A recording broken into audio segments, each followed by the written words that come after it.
Invocando a aprovação de Deus, na forma regimental, declaro aberta a presente sessão por videoconferência. Discussão e aprovação das atas da sessão anterior. Atas das sessões virtuais de 8 a 12, de 15 a 19 de junho, bem como a ata da sessão por videoconferência do dia 17 de junho de 2020. Em discussão. Aprovada. Aprovado, unanimidade. Registros iniciais. Boas-vindas à desembargadora Judite Nunes. Período de férias, está voltando. Seja bem-vinda, desembargadora Judite. É sempre um prazer tê-la em nossas sessões. Bem assim, o desembargador Vivaldo Pinheiro também está retornando período de férias. É um prazer, sejam sempre bem-vindos. Também dá boas-vindas à juíza convocada, Neise Fernandes. Para substituir o desembargador Saraiva durante o período de férias. Seja bem-vinda também, doutora Neise. Obrigada, presidente. Obrigada a todos. E aproveito para registrar as ausências dos desembargadores Vigílio Macedo Júnior e Maria Zeneide Bezerra na presente sessão, em razão do gozo de férias. Vamos passar aos julgamentos. Processos pautados, tem o primeiro mandato de segurança, a relatoria do desembargador Expedito Ferreira, impetrante Valério Américo Alves dos Santos e impetrante comandante-geral da Polícia Militar do Estado do Rio Grande do Norte. É um agravo interno. E a doutora Cátia Maria Lobo Nunes escreveu para sustentação, mas agravo interno não há hipótese de extinção do mandato de segurança, não é, Expedito? É decisão mantida, né? Recurso conhecido e desprovido. Certo. Mas essa decisão não extingue, porque só cabe sustentação em agravo interno, em mandato de segurança, quando a decisão extingue o processo pelo regimento. No caso, é indeferimento de liminar. Deixa eu eliminar. Vou ler a emenda, por favor. Agravo interno de decisão que diferiu o pedido de liminar. Ausência de fundamento relevante sobre a suposta ilegalidade do ato apontado como coator. Ato em consonância com o Estatuto Militar. Interpretação sistemática e teleológica da legislação de regência. Preservação do interesse público. Razões recursais insuficientes para alterar o entendimento firmado liminarmente. Decisão mantida. Recurso conhecido desprovido. Ok. É só de liminar. Então, doutora Cátia, não há, no caso concreto, hipótese para sustentação. Um agravo interno de liminar. Não há. Ela escreveu-se, mas não há essa possibilidade. Aqui, pelo o controle do serviço eletrônico, está faltando somente o voto do desembargador Cláudio Santos. Porque a desembargadora Zeneide... Acompanho, excelência. Ok, obrigado, Cláudio. Está proclamado o termo do voto do relator. 2, do mandato de segurança, impetrantes Adriano Medeiros e outros, impetrado comandante-geral da Polícia Militar do Estado do Rio Grande do Norte, relator o desembargador Dilermando Mota. Tem também a inscrição da doutora Cátia para fazer sustentação. Está em mesa, desembargador Dilermando? Está em mesa. Márcio, doutora Cátia está na sala? Está na sala, desembargador presidente. Está ouvindo, ela sinalizou que está ouvindo. Então, doutora Cátia dispensa a leitura do relatório, que já está publicizado, e na forma regimental pode fazer a sua sustentação. Bom dia, excelência, bom dia a todos. Estou muito feliz e agradecida a Deus em vê-los com saúde, reencontrá-los a todos nesse tempo de pandemia. A gente sente saudade das pessoas, não é? Estamos reinventando a nossa história no judiciário. Clédson Garcia de Medeiros e outros, já qualificados nos autos do mandado de segurança em julgamento, contrato praticado pelo excelentíssimo comandante-geral da Polícia Militar, vem perante essa Corte de Justiça apresentar sustentação oral nos seguintes termos. Os impetrantes ingressaram nos quadros da Polícia Militar do Estado do Rio Grande do Norte, 24 de 4 de 2000. Foram promovidos a cabos e, posteriormente, foram convocados para fazer o curso de formação de sargentos. Foram inspecionados pela a equipe de saúde, a junta médica, restaram todos aptos e foram convocados para fazer o referido curso. Sendo o referido curso dividido em 3 etapas, uma turma em Natal e 2 turmas em Mossoró. Ocorre que, importante destacar, que os impetrantes se apresentaram no 2º BPM e 12º BPM em Mossoró para iniciar o curso de formação de sargento na data mencionada, sendo 18 alunos em Natal e 2 turmas em Mossoró, uma de 33 e outra de 35 alunos. O cerne da questão desse mandado de segurança, Excelência, foi a demora do ente público em adotar as providências para a conclusão do referido curso. 2 outras turmas terminaram mais cedo e foram promovidas em dezembro de 2018. Essa turma que impetraram o mandado de segurança, eles ingressaram para fazer o curso somente em setembro e concluíram em janeiro. E o pior é que nos outros cursos, na própria ata de conclusão do curso, já previa a data de promoção, e deles não. Mandou todos para casa e somente 19 dias depois publicaram referida à ata, e sem previsão de promoção. Hoje todos estão promovidos. O objeto desse mandado de segurança hoje é retroagir a data de 31 de dezembro de 2018, como as demais turmas, em vista de ter havido o quê? Preterição, porque policiais mais modernos foram promovidos em dezembro de 2018 e esses são mais antigos e deixaram de serem promovidos pela inércia do Estado de agilizar o referido curso. Tudo isso, Excelência, está devidamente comprovado nos autos, através dos BGs e as atas juntadas. E mais ainda, tive o cuidado de elaborar um quadro, e nesse quadro eu deixei de forma bem visível o seguinte: por exemplo, a turma 2018.1 concluiu o CFS e foi publicado no BG no mesmo dia. Já a turma dos impetrantes concluíram o CFS e apenas 19 dias após fora publicada em BG. A turma 2018, no mesmo dia da publicação da ata de conclusão do curso, foi designada a data de promoção, a terceiro sargento, no BG 237, de 31 de dezembro de 2018. Da turma 2018.2, que é a dos impetrantes, não fora prevista a solenidade de promoção da turma, não tendo qualquer previsão. Hoje estão promovidos, mas precisa retroagir a data de 31 de dezembro, pela questão da antiguidade, que o prejuízo maior é a questão da antiguidade. Havia vagas tanto para a turma 2018.1 como para a turma 2018.2. E aí, na turma 18.1 tem militares mais modernos que realizaram o curso e foram promovidos. E houve de respeito à antiguidade, havendo preterição com os impetrantes. Em 16 de janeiro de 2019, conforme a ata que se encontra nos autos, número 09/2019, do CFAPM, a turma foi dispensada para casa e ficou aguardando infinitamente essa promoção, que só veio meses depois. Portanto, hoje, o que se precisa é retroagir a 31 de dezembro de 2018, pela questão da antiguidade.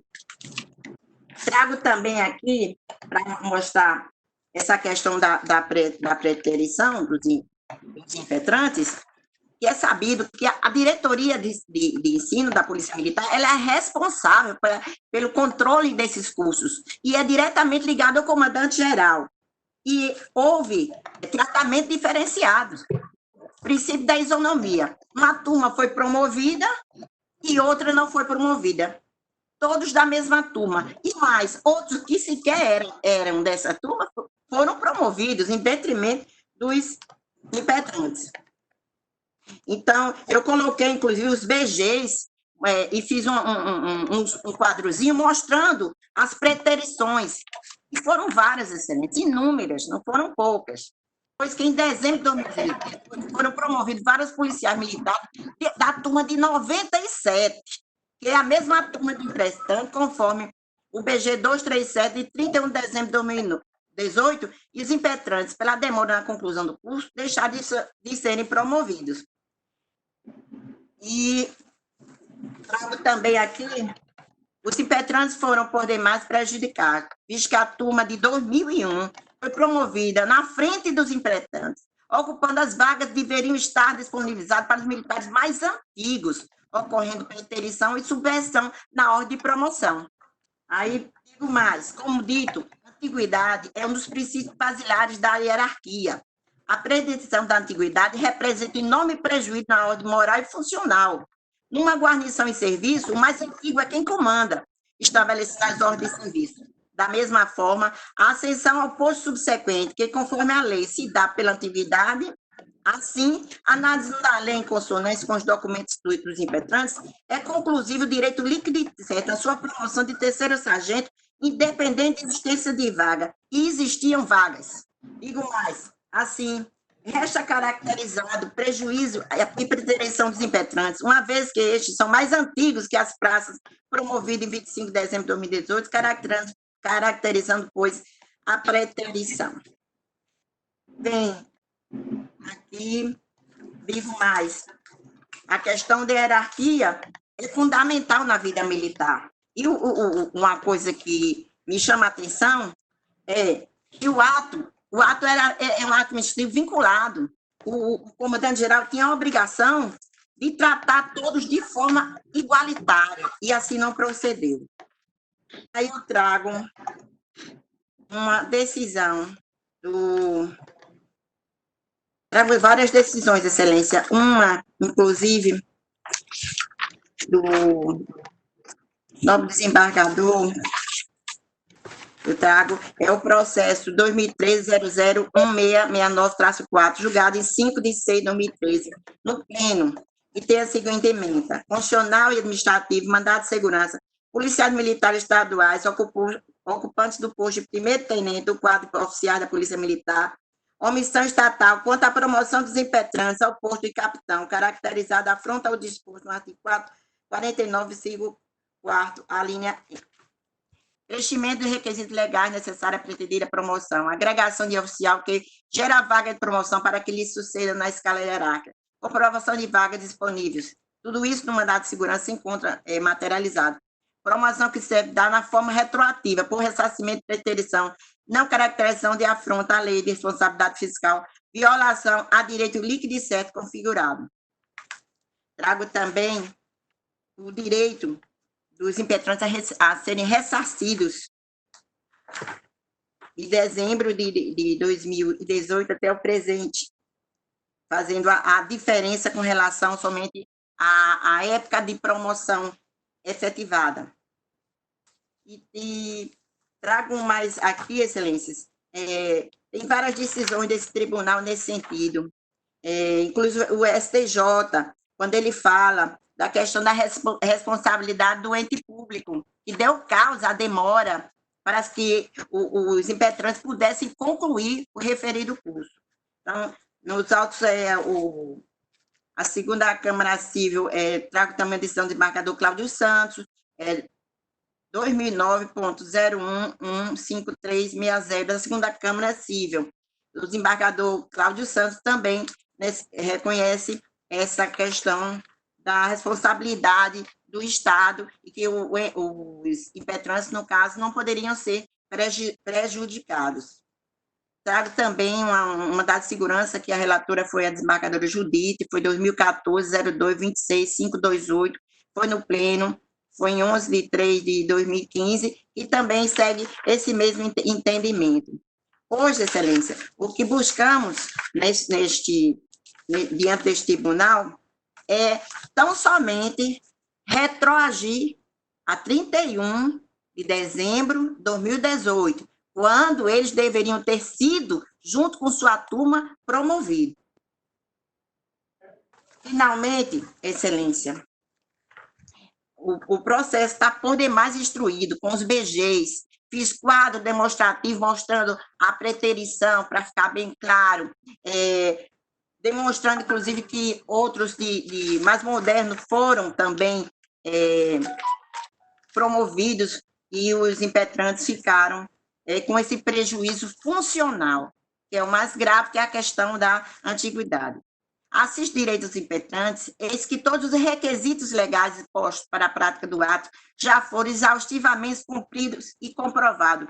Por isso, estes foram convocados e, afinal, aprovados no curso de formação de sargentos. Finalmente, espero e confia, seja a presente ação conhecida e provida, sendo julgada procedente em todos os seus termos, determinando o Estado do Rio Grande do Norte, através do Comando Geral, que promova os impetrantes imediatamente ao posto de sargento, mediante aditivo ao BG 237, de 31 de dezembro de 2018, bem como realize todos os atos necessários à promoção almejada, sob pena de multa diária a ser fixada por Vossa Excelência. Retroagindo os efeitos a 25 de 12 de 2018, inclusive os efeitos financeiros, determinando o pagamento de diferenças remuneratórias devidas às crescidas de correção e juros de mora, como imediata implantação de contra-cheque, por ser de justiça e de direito. Muito obrigada, Excelência. Estou muito feliz em reencontrá-los. A palavra ao relator desembargador Germano Mota. Pois não, Excelência. O voto está disponibilizado. Eu quero ver que os colegas já lançaram seus votos. E eu trago o voto pela denegação da segurança, que tem a seguinte emenda.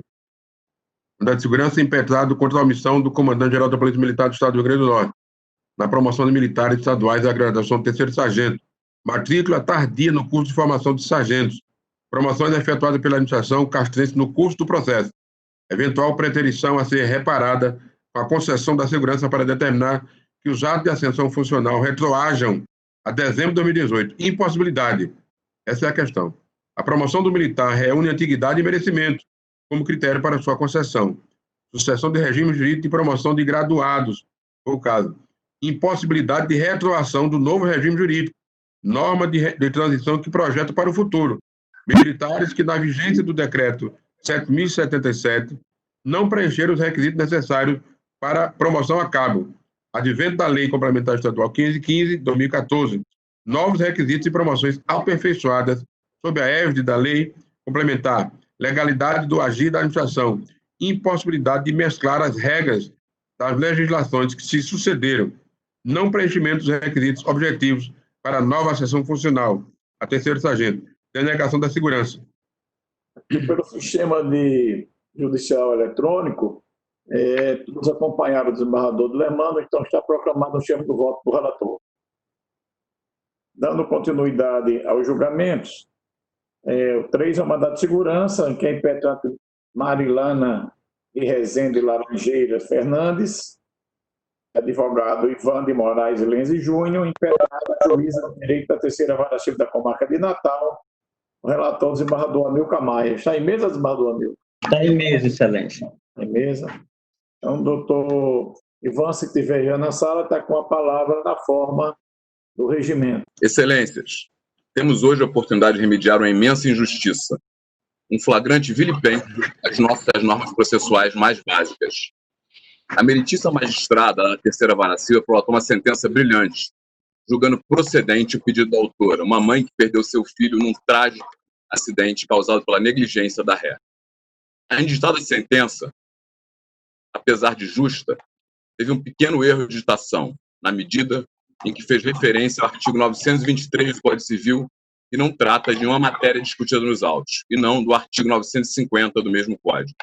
Atentando-se a isto, poucos dias após a publicação da decisão, enquanto corria o prazo de apelação, a magistrada proferiu um simples despacho retificador, fazendo a correção devida, determinando que a leitura do artigo fosse substituída pelo artigo 950 do Código Civil, este sim que se aplica ao caso discutido nos autos. Observem, excelências, a sentença apenas mencionou um artigo estranho ao mérito, e um despacho retificador foi lançado ao processo corrigindo o erro. Percebam, a sentença não foi republicada.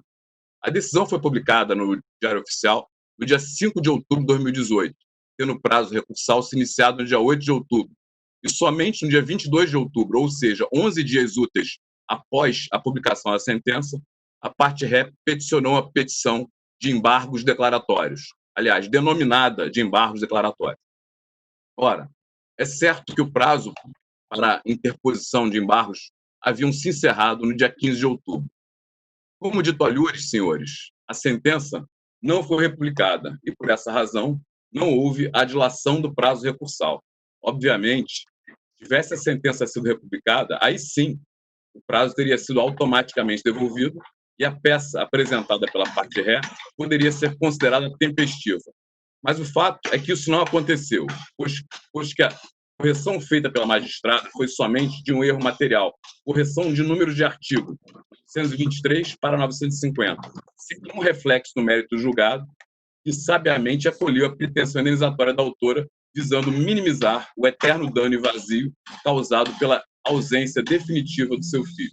Isso tanto é evidenciado nos autos que a magistrada não mandou republicar a sentença, nem a parte adversa ofertou pedido para que houvesse a republicação do julgado.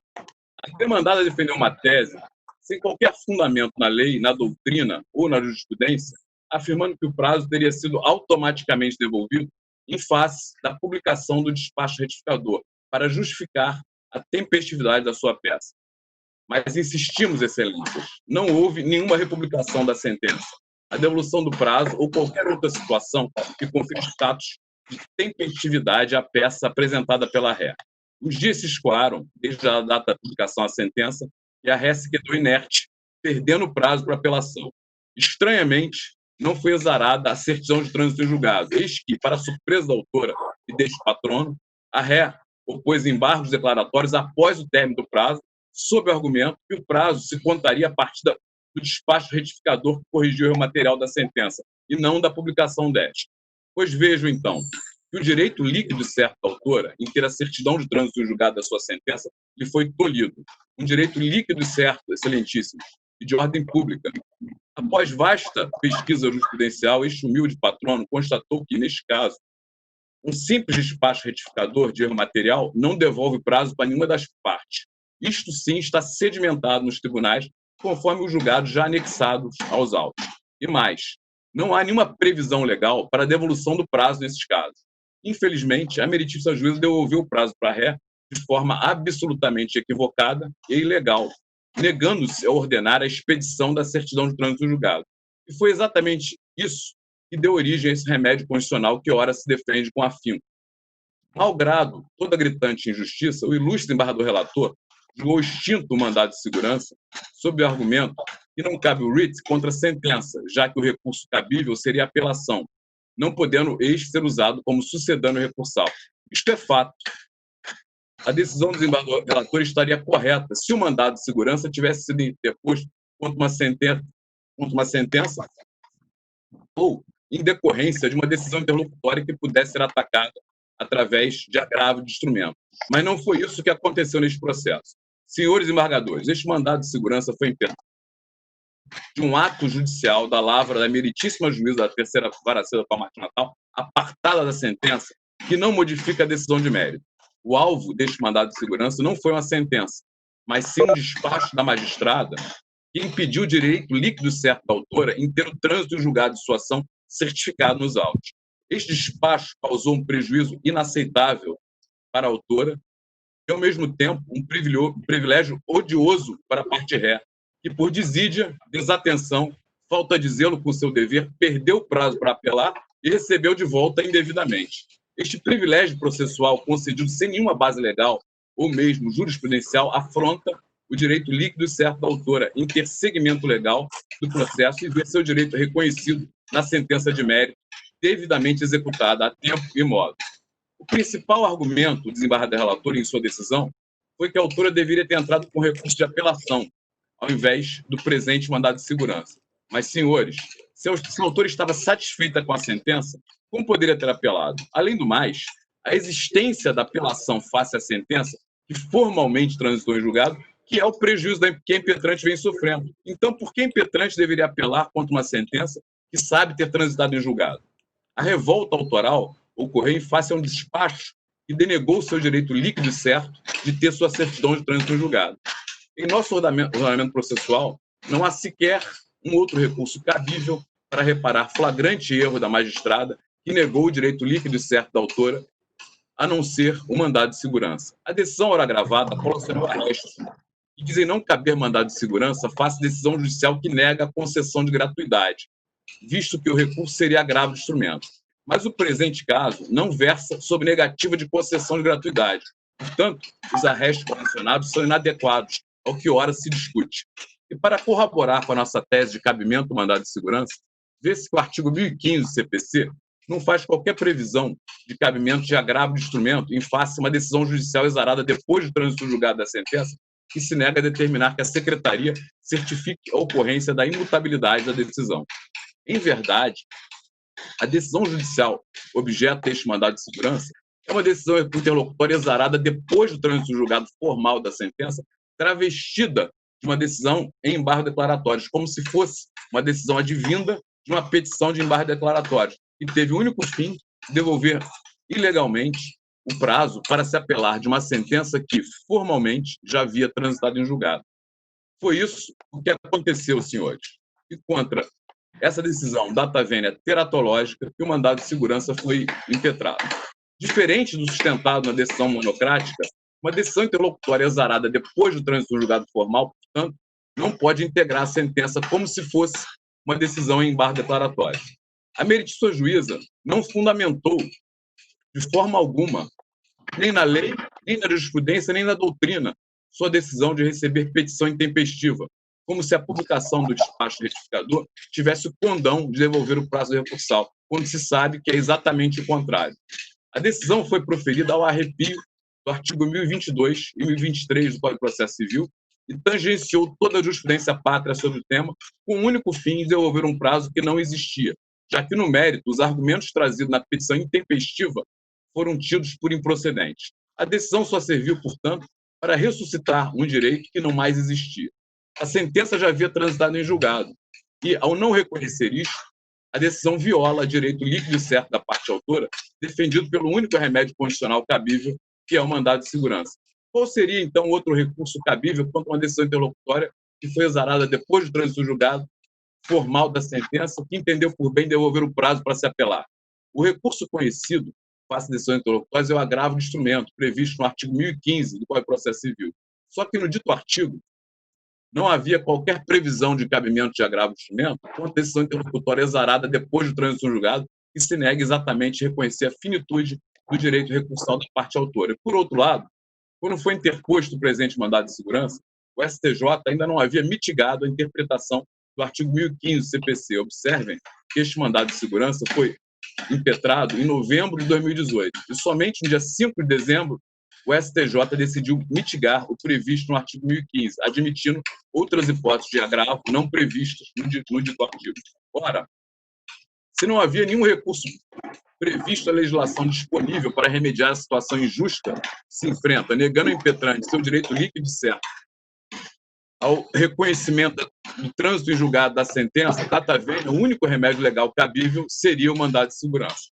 Na petição intempestiva, nominada de embargo declaratórios, a própria ré afirma no preâmbulo que o prazo havia sido devolvido automaticamente por força da publicação do despacho retificador, como se a publicação do despacho retificador tivesse o condão de devolver o prazo. Em que se baseou o réu para defender essa afirmação e ainda induzir o juízo a erro? Na verdade, foi uma interpretação feita pela ré absolutamente equivocada na tentativa de ter seu prazo para apelar devolvido. Egrégia Corte. Os embargos declaratórios foram apresentados de forma intempestiva, haja vista que o prazo se iniciou no primeiro dia útil após a publicação da sentença, e não da publicação do mero despacho retificador de erro material irrelevante na sentença. Não há nenhuma decisão de qualquer tribunal deste país dizendo que a publicação de despacho retificador de erro material devolve o prazo para as partes. Tampouco há previsão nesse sentido no CPC. Portanto, a decisão da meritíssima juíza contrariou o artigo 1023 do CPC ao conceder 11 dias úteis para se apresentar embargo de declaração, e não 5. A decisão ainda contrariou o artigo 223 do CPC, pois permitiu a realização de atos processuais depois do prazo legal, não sendo muito afirmar, despacho retificador não devolve o prazo recursal para ninguém e também não caracteriza justa causa desconhecer isso. Portanto, uma decisão advinda de uma petição protocolada 11 dias depois da sentença, da publicação da sentença, não é uma decisão em embargo declaratório. É um despacho exarado depois do trânsito em julgado da sentença, que não pode integrá-la como afirmou o desembargador relator. Além do mais, a decisão do ilustre desembargador, que se agrava internamente, diz que a matéria da intempestividade pode ser apreciada até de ofício em apelação, de forma que se trata de matéria de ordem pública.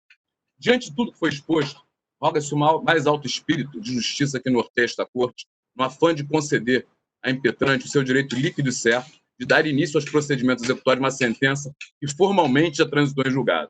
É este o apelo de uma mãe que teve o filho morto por uma irresponsabilidade da ré, que se roga ter declarado o trânsito em julgado da sentença julgada a seu favor.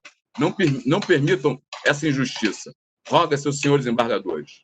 Concedo a segurança impetrante, pois ser um direito líquido e certo da mesma, ter uma certidão de trânsito em julgado de uma sentença que, formalmente, já transitou em julgado. Então é isso. Espero. Obrigado, doutor Ivan. Também está escrito doutor Murilo para fazer sustentação, doutor Murilo Simas. Doutor Murilo, está na sala? Estou aqui, excelência. Estou aqui. Pois não, Vossa Excelência está com a palavra na forma regimental. Muito obrigado. Primeiramente, excelência, bom dia. Obrigado pela oportunidade. Não obstante a efusiva sustentação oral do doutor Ivan, o presente mandado de segurança ele é manifestamente incabível, já que a pretensão da cliente dele, da impetrante, é unicamente a de realizar controle judicial de sentença que reconheceu de uma forma regular a tempestividade de recursos de embargo de declaração interpostos contra essa sentença. O caso, para discutir acerto ou desacerto de uma sentença, todos nós sabemos, apenas haveria de ser através da interposição de uma apelação, conforme claramente está previsto pelo Código de Processo Civil. Isso? Assim, tendo recurso próprio, como nós sabemos, para rever ponto atacado, nesse mandado de segurança, especificamente, há de incidir a súmula 267 do STF, que já foi, inclusive, reconhecido na decisão recorrida do desembargador relator. Essa súmula 267, ela diz o seguinte, que não cabe mandado de segurança contra ato judicial passível de recurso ou correição.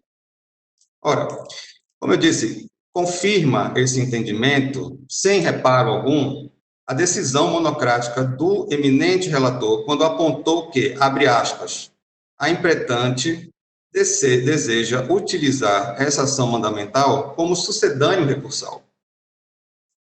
Veja, a questão de mérito, a questão preliminar, processual, está muito clara. A intenção toda da impetrante, através desse plano de segurança, foi valer-se de um instrumento, de um meio processual que não se adequa à finalidade buscada. É o típico caso de inadequação da via eleita.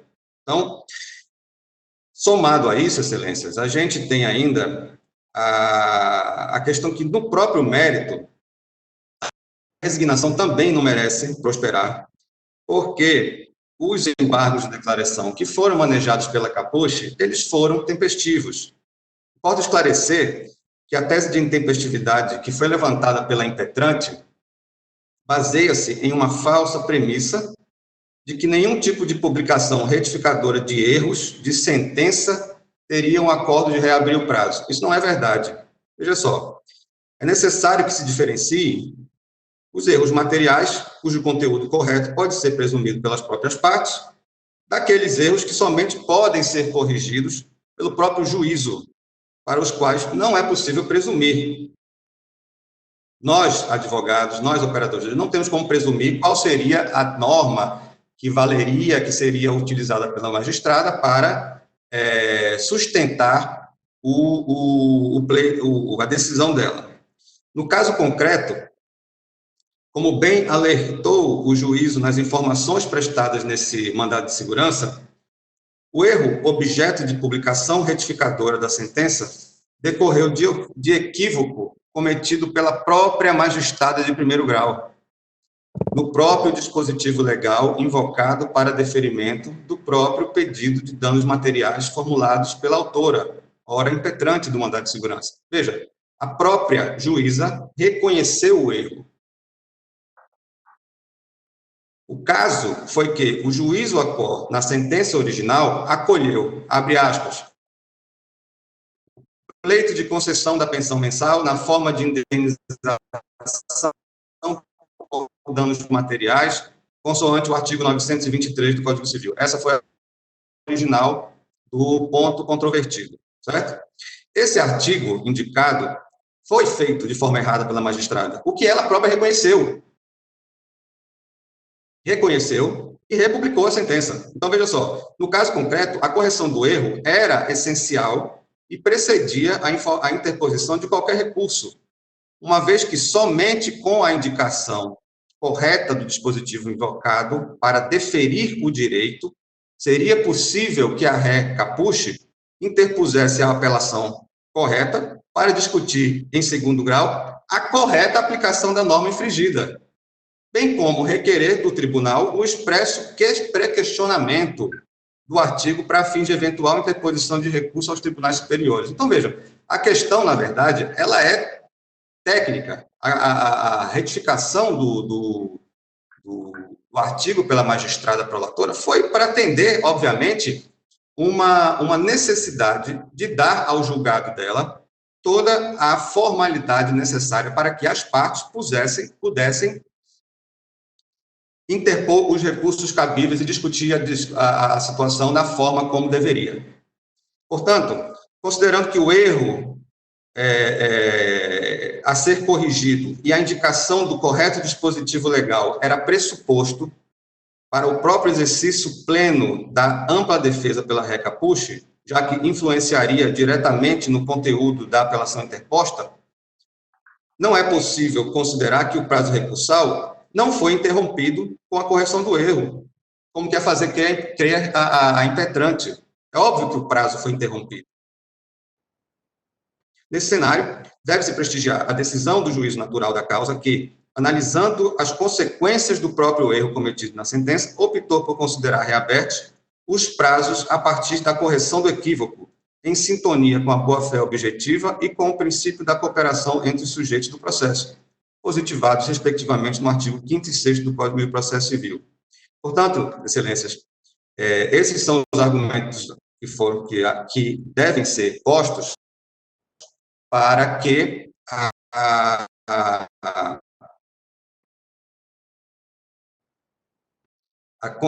segurança não seja deferida e mantida, então, a decisão recorrida. Senador Milka,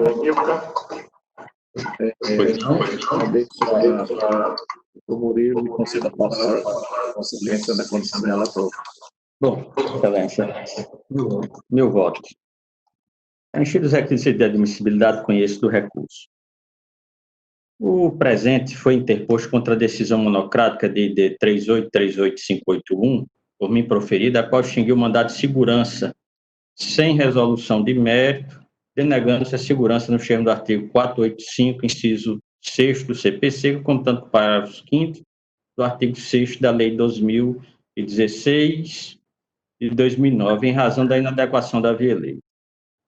Portanto, o que está discutido neste momento é o cabimento ou não da ação mandamental, não havendo qualquer manifestação, repito, não havendo aqui qualquer manifestação sobre o mérito daquela demanda. Devidamente delineado o âmbito do recurso, submeto o agravo interno em mesa para julgamento, por entender que não é o caso de retratação, o que faz suspendendo no artigo 1021, parágrafo 2º do Código de Processo Civil de 2015. A detida análise dos autos, verifique que a pretensão do agravante não merece guarida. Conforme evidenciado nos autos, o mandado de segurança foi impetrado visando o controle de ato judicial, prolatado pela juíza da terceira Vara Civil da Comarca de Natal, nos autos da ação de indenização por danos morais e materiais registrada sob o número 0109314/60, consistente em uma sentença que conheceu e julgou embargos de declaração oposto pela parte ré, Capucci Empreendimentos Imobiliários S.A. O mencionado deciso conheceu e negou o provimento aos embargos de declaração opostos contra a sentença que foi parcialmente procedente os pedidos formulados no exordial da lide originária. A impetrante e autora da lide principal, ora agravante, questionou no mandamos justamente a parte da decisão que conheceu dos embargos de declaração, sustentando a intempestividade dos mesmos, a qual terminaria por influenciar via de consequência na interrupção ou não do prazo para a interposição de apelação civil, posteriormente manejada pela ré. No entanto, sabe-se que a sentença de embargos de declaração integra a sentença de mérito, de forma que o seu acerto poderia ser questionado mediante a interposição de apelação civil ou de recurso adesivo, ou até mesmo através de preliminar de intempestividade recursal formulada em sede de contrarrazões ao apelo. Lições básicas do nosso direito processual. Saliento que a referida temática, por envolver os requisitos de admissibilidade do recurso, apelação civil, constitui matéria de ordem pública, como já ressaltei na minha decisão monocrática, e, portanto, passível de apreciação até mesmo de ofício pelo relator do apelo. Desta forma, deve incidir ao caso o entendimento simulado consagrado no enunciado da súmula 267 da jurisprudência do Excelso Supremo, a qual diz, aspas, não cabe mandado de segurança ou contrato judicial passivo de recurso ou correição. Fecho aspas. Ademais, entendi na decisão internamente agravada não ter restado demonstrada a existência de teratologia ou de flagrante ilegalidade no ato judicial combatido.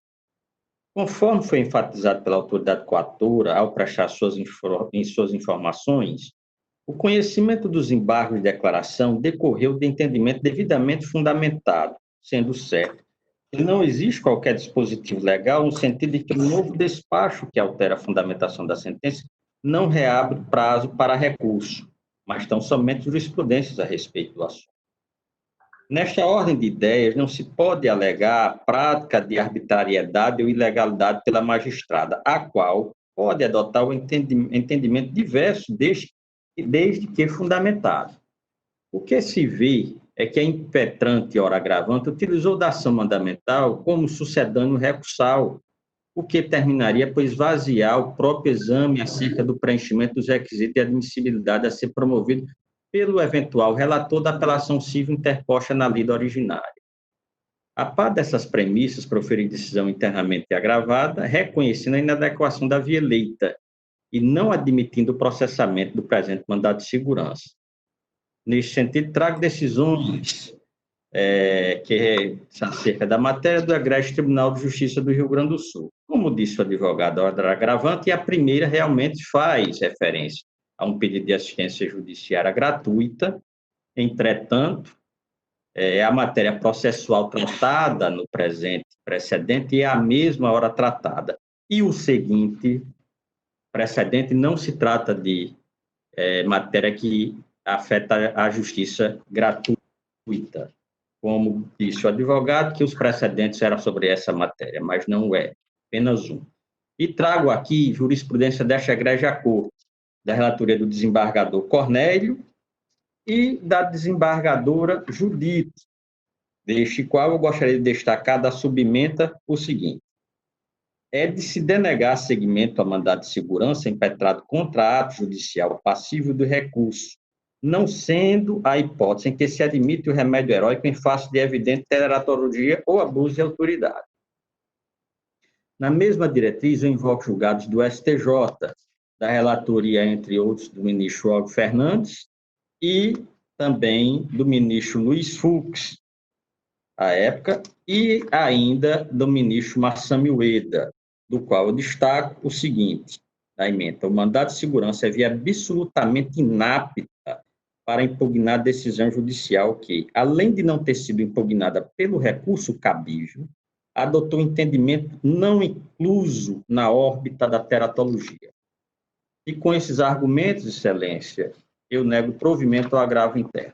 Examinando o sistema judicial eletrônico, o voto do desembargador Amilcar está disponibilizado e é acompanhado por todos os colegas. Então, a unanimidade desprovendo o agravo interno, nos termos do voto do relator.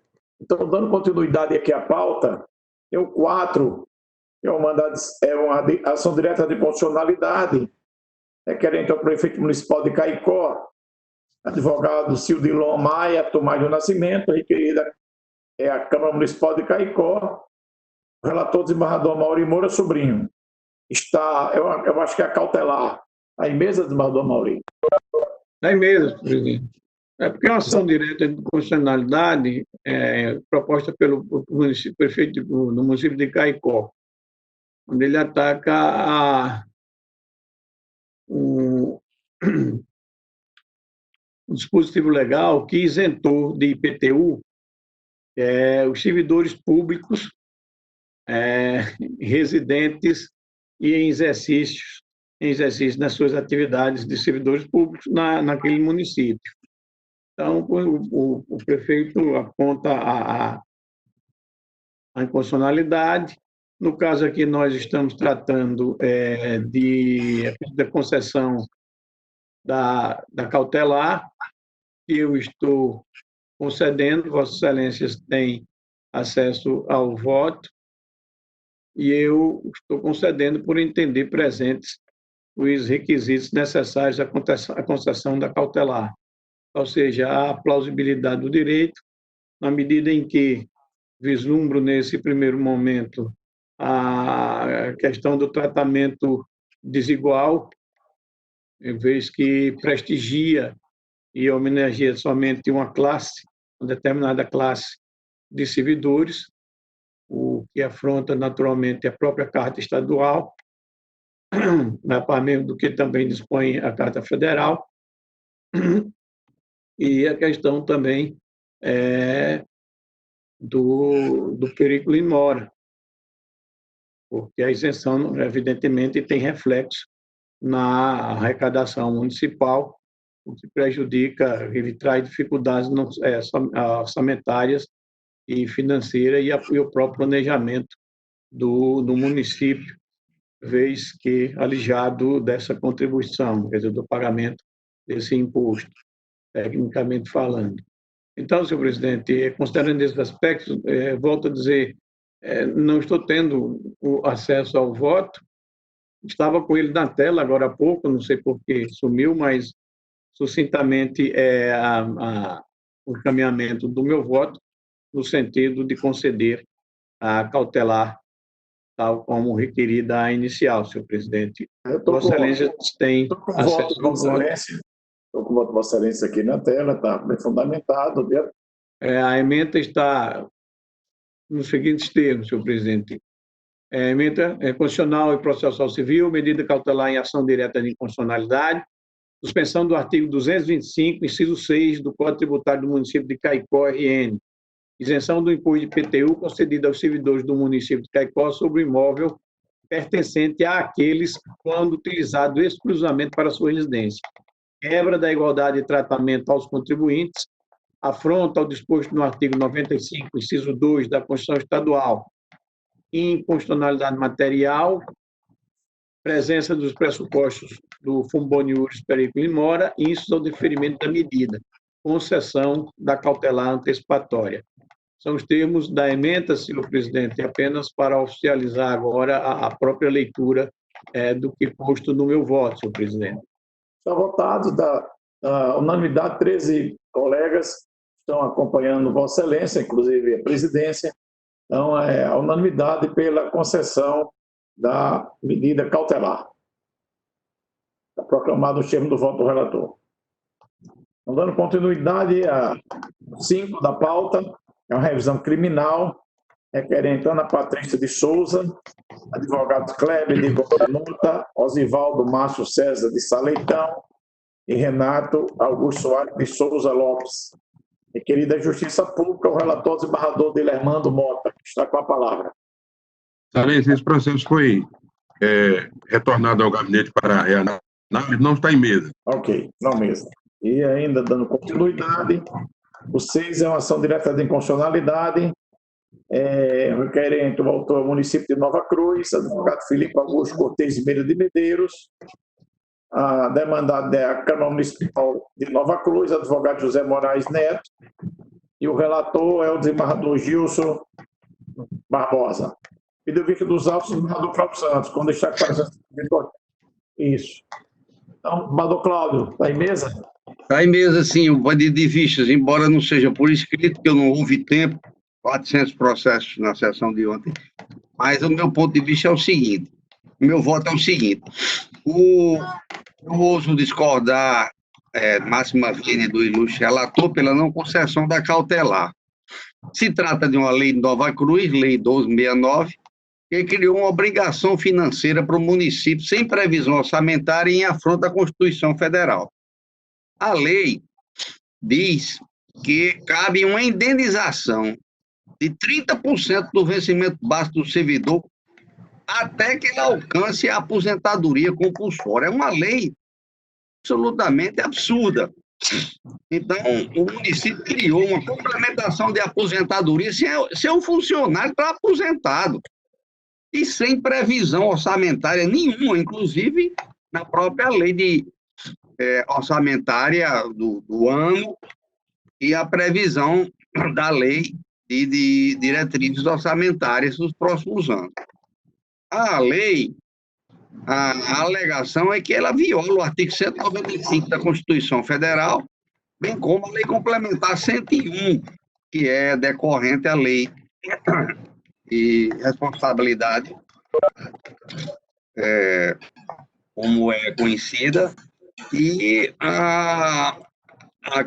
o município de Nova Cruz, essa lei votada pela Câmara, ela absolutamente não observa nenhum desses limites constitucionais, nem da lei de responsabilidade fiscal. Inclusive, na exposição de motivos, é um programa de aposentadoria incentivada, que causaria benefício ao município de Nova Cruz, nem veja que o limite do gasto pessoal iria diminuir consideravelmente com as adesões previstas, destaca julgados, é a única coisa que a explicação que a Câmara diz. Então, o município de Nova Cruz não tem absolutamente realizado nenhum impacto financeiro para ter esse regime de previdência estranho, é um regime de previdência atípico. Então, o Ministério Público manifestou-se, da adjunto, aí o doutor Eudo, me desculpe, o indeferimento da liminar, da cautelar, que objetiva a suspensão dos efeitos requerendo ser intimada a Câmara Municipal antes disso, para encaminhar todo o processo legislativo que não consta absolutamente processo. E também o Ministério Público pede antes que seja enviada a lei orçamentária que prevê a própria despesa pública. O desembargador Gilson verifica que nesse momento não há urgência, mas claro, porque já foi criada a despesa, desculpe a Máxima Vênia, o relator, mas eu entendo que é uma lei absurda, louca, que cria 30% de uma gratificação pró-aposentadoria futura compulsória aos 75 anos. Então, amigos, com essas considerações, eu, se for necessário, faço um voto escrito, mas eu concedo a liminar com efeito ex nunc. Aliás, é a regra para as cautelares e assim como o voto, senhor presidente, pedindo aos colegas uma maior reflexão a respeito dessa matéria, inclusive, se alguém se interessar e pedir vista, seria mais interessante para aprofundar o assunto, porque eu estou falando aqui absolutamente sem ter um voto escrito, mas baseado somente no relatório e no voto do relator. E é como voto, excelência. Desembargador Gilson, Vossa Excelência, como relator. Presidente, é o seguinte, enquanto o desembargador Cláudio ele adentrou de alguma maneira no mérito, eu me restringi a liminar e neguei. Eu acho que a leitura da emenda é bem pequenininha, não vai cansá-los, não dá para esclarecer um pouco. Quando eu digo o seguinte, constitucional, ação direta de inconstitucionalidade, medida cautelar de suspensão do artigo 2º da Lei Municipal 1269, que instituiu o Programa de Aposentadoria Incentivada, destinado aos integrantes do quadro de servidores efetivos de Nova Cruz, dispositivos normativos vigentes há mais de 2 anos, alegação de afronta à Constituição Federal, requisito do perículo in mora não preenchido, há precedente do Supremo Tribunal Federal e deste Tribunal de Justiça, medida cautelar indeferida. Mas, no final do meu voto, excelências, eu faço um chamamento que poderá esclarecer. Quando eu digo como eu voto, aí eu digo em seguida: notifique-se à Câmara Municipal para juntar aos autos o processo legislativo da Lei 1.269, bem como a lei orçamentária que prevê a despesa pública criada com o advento da referida lei normal. Esse é o meu voto quanto ao indeferimento da liminar e mantenho integralmente. Não discordo do desembargador Cláudio, mas Sua Excelência me parece que adentrou mais no mérito. Eu me limitei tão somente a liminar. É o que eu tenho a dizer, presidente. Senhor presidente, pela ordem.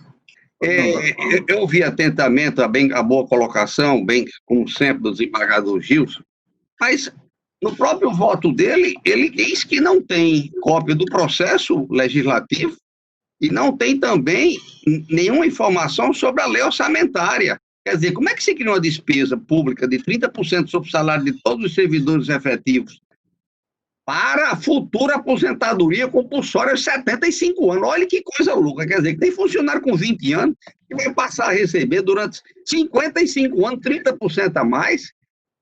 Quer dizer, eu compreendo que essa é uma das leis mais absurdas que eu vi em termos de ADIM no Tribunal de Justiça desde que estou lá há 16 anos. Então, é só pedindo uma reflexão da impessoalidade da videoconferência, mas eu entendo que há todos os motivos para que a gente possa cautelarmente suspender a lei, porque os efeitos dela estão acontecendo todos os meses aí, trazendo grave prejuízo para as finanças públicas ao arrepio da Constituição Federal. É como voto, exaurindo meu voto. Presidente, olha, eu me limitei, repito, a só eliminar. E considerei 2 anos, mais 2 anos da lei, somente isso. Não tem nenhum choque entre o que eu me pronunciei e o do desembargador Cláudio. Apenas eu neguei a eliminar pelas razões aqui dispostas. A lei é de 2017, não é isso? 3 anos. 2017 realmente pelos precedentes do tribunal, um dos requisitos que o período da demora, né? Não existe. Mas nós já tivemos precedente de conceder liminar, mesmo em leis já em vigor há um certo tempo aqui nesta Corte. E também não combinemos entre os políticos do município pequeno, né? Sempre há, né?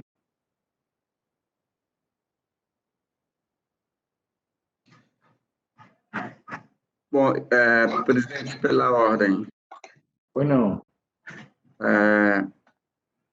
Alguns casos nós não temos definido a liminar simplesmente pela urgência, devido ao fato de que não há repercussão imediata. Neste, me preocupa, e eu estou alterando meu voto a esse respeito, é que, ao mesmo tempo em que não concedemos a liminar, as aposentadorias podem ser concedidas com essa complementação, e o município fará pagamento. E há uma questão que me chamou a atenção, nas ações em que eu entendo pelo efeito ex-tunc, a maioria do tribunal decide que deve ressalvar os valores que foram pagos decorrentes daquela lei. E veja que se nós não concedemos a liminar agora, quando formos julgar o mérito, enfrentaremos essa questão do efeito ex-nunc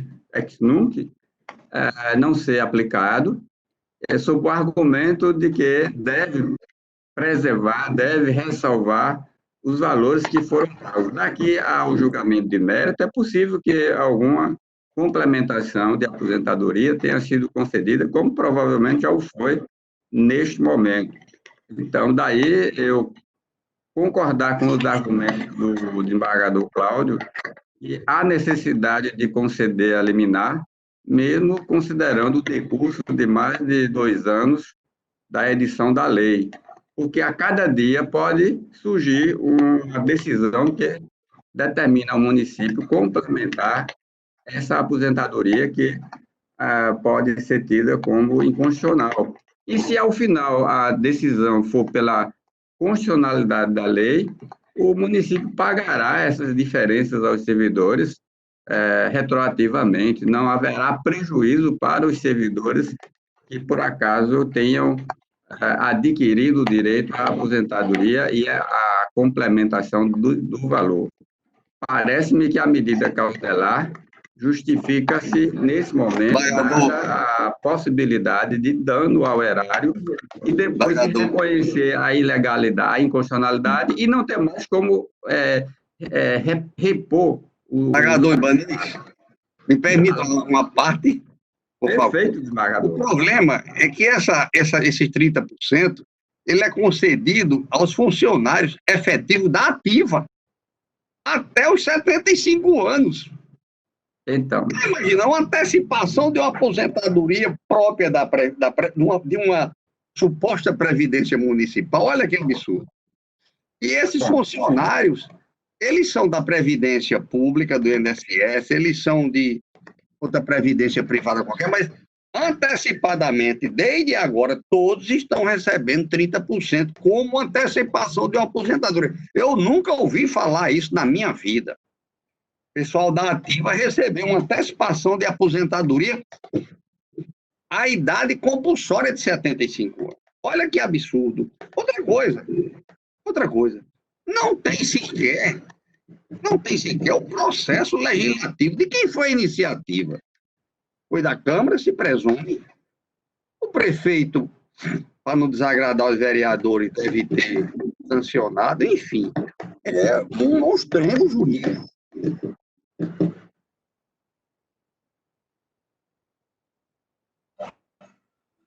Excelência, estão ouvindo? Não, vereadora Judite, está com a palavra. Pronto.